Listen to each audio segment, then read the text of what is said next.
Welcome to the Fear and Greed Business Interview. I'm Sean Aylmer. Female investment managers consistently outperform men, yet only 19% of portfolio managers in Australia are women. Now, a new female-led fund is aiming to challenge inequality by bringing a gender lens into investment decisions, kickstarted with a $100 million commitment from Andrew and Nicola Forrest Minderoo Foundation. Future Generation Women will be entirely run by female portfolio managers. It's an unlisted trust in the Future Generation Group, which we've spoken about before, an ASX-listed fund manager that gives investors access to leading Australian and global portfolio managers, while also raising millions of dollars for charity. It was founded by Wilson Asset Management's Jeff Wilson back in 2014 as a way for the fund's management and finance sector to make a difference. Caroline Gurney is the Chief Executive Officer of Future Generation. Caroline, welcome back to Fear and Greed. Thanks so much. So much to be here. This is about Future Generation Women, but firstly, just give us the thumbnail pitch on how Future Gen works. Oh, that's a really good question, because obviously we've used that model for Future Generation Women. So originally, Future Generation was dreamed up by Jeff Wilson. He's obviously the CIO and founder of Wilson Asset Management. He went to London and he basically read an article talking about how a fund manager had raised a serious amount of money for cancer. So he said, right, we can do this in Australia. So he came back, and it's more than 10 years ago now. And he basically spoke to Deb Paradise, he spoke to Peter Cooper, he spoke to sort of, the legends of investing now in Australia, and said, will you work for free? I.e., if I raise the money from our shareholders, and will you not charge us any management fees or performance fees, so we can give 1% of our total net assets to not-for-profits in Australia? And they all said yes. And so, that's 10 years ago when we first launched Future Generation Australia. And then a year later, Future Generation Global was launched. So we have over $1 billion under management. We have 15,000 shareholders, and we've given nearly 90 million to not-for-profits.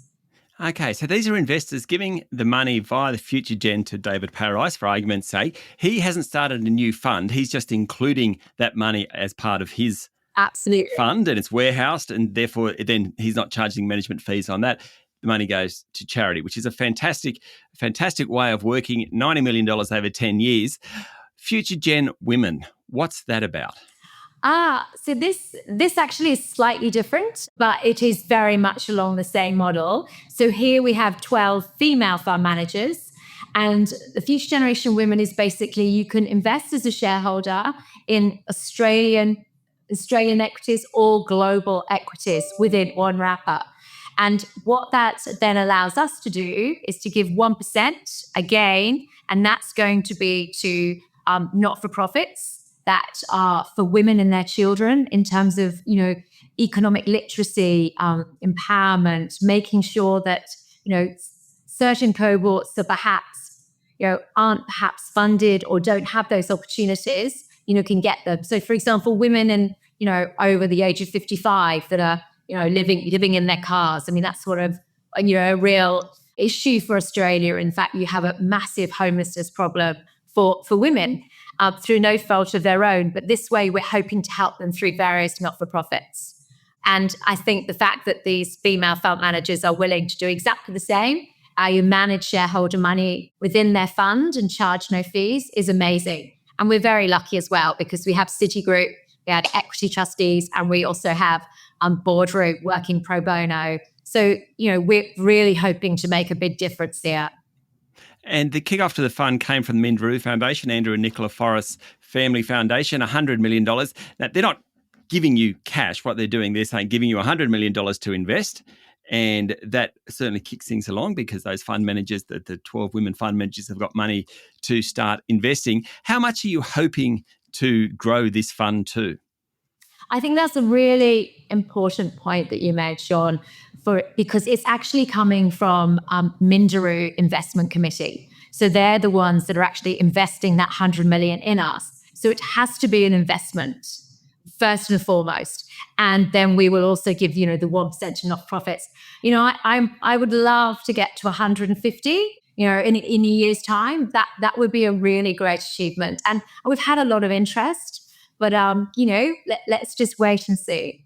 We'll be back in a moment. We're talking to Caroline Gurney, CEO of Future Generation Group.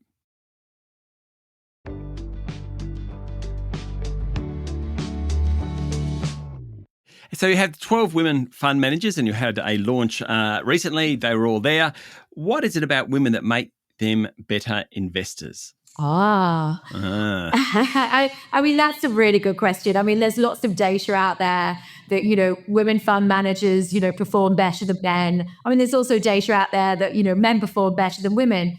But realistically, we feel that, this is one way to get more women with their finger on the daughter, as Elena Rubin said, who is on our advisory committee, because we really want to, help women become, bigger investors within Australia. At the moment, as you said, there's around 19%. That, some figures say that there are only 11% of female fund managers in Australia. But I think by having this sort of pool of capital, we can really encourage more women to, manage money. But also on the other thing that we're trying to do with our investment committee, at the moment, it's sort of 50-50. We have some amazing women who are CIOs of super funds that are going to be on that investment committee, but we're really hoping to get more women to become, sort of permanent observers, to learn how to actually construct a portfolio, how to manage risk, all of those things that make everybody better investors, but we want to do it for women. Yeah, I mean, they're kind of quite a few parts to what you just said there. So it's about encouraging women to be fund managers, for want of a better term. It's about providing money to people who need it, but also the whole philanthropic thing about investing in Australia. In the US, there's such an incredible history of philanthropy. Now, we have some great philanthropists here, but what Jeff Wilson has done is kind of a first. We don't have a long history of it, Caroline. I would agree with you, but, there's some amazing individuals out there who are very philanthropic. And I think with these vehicles, everybody, it's an everyday philanthropist. Everybody can be a philanthropist. People need money to live. So you want to do well with your investments, but also if you can, give to the community and do good. I mean, that's an amazing model. And I think with these models, you can do that. And as you said before, we've given, nearly 90 million to not-for-profits, and we've managed to give a really good return to our shareholders. So I think these models can definitely be replicated, and I think everybody can get involved. And I think that's a wonderful vehicle to offer. So if I was going to put money into the fund, I kind of get how it's invested. I like the model. I like everything. What I want to know is, where does the money go to? Charities, as a generic term. How do you work out who gets the money and who has gotten that $90 million? Well, it's actually a very long process that we go through. So maybe if I talk to Future Generation Global, because actually we've just been through that whole process. So we put out an expressions of interest because we really wanted to fund youth mental health prevention. As you would probably know, 1% of the government dollar in terms of mental health goes to prevention. The rest goes to intervention and treatment. And so we wanted to make a difference in that area. So when we put an expressions of interest out 3 years ago to the market, we said, please, write in, and we would love to find out more about what you do and would like to fund you. And we had a theory of change. We basically had a body of evidence to show that if we invested in certain areas, we can make a real difference in prevention and mental health and well-being. And so we've now got 40 not-for-profits we fund, and we've actually just measured all of their impact.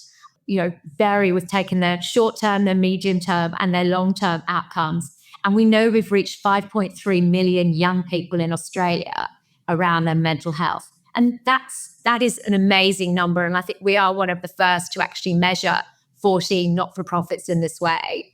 It's just, as you said before, like we measure our fund managers' performance. Everybody says, okay, right, we've got 1% above the All Ords for FGX. That's fantastic. But what about your social impact? And now we can say what we're doing. And we intend to do the same with Future Generation Women. We will go out to market. We will, look at what's out there, and then we will select maybe 10 not-for-profits, and we will fund them on a 3 to 4 year basis. Untied funding, which is best philanthropic practice, and we will measure what they achieve. And that's something I'm really excited about, because I think there's so many amazing not-for-profits in Australia that are doing great work, and we want to find out more. Yeah, I mean, I think you said 5 million then, which is sort of a number hard to get your head around. But I'm sure what you're saying there, it's not just the direct recipient.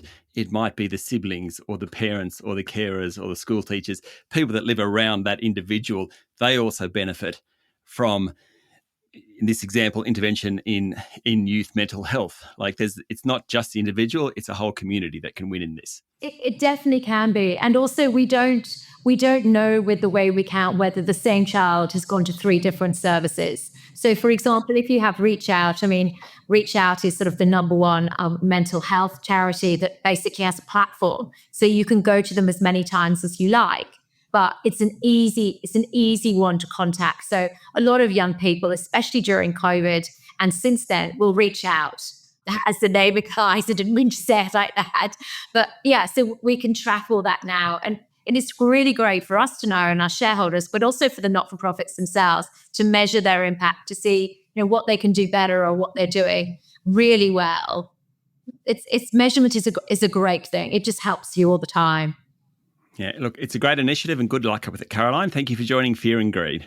Thank you so much. Lovely to be here.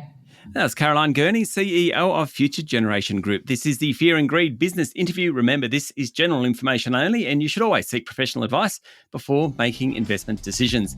Join us every morning for the full episode of Fear and Greed, daily business news for people who make their own decisions. I'm Sean Aylmer. Enjoy your day.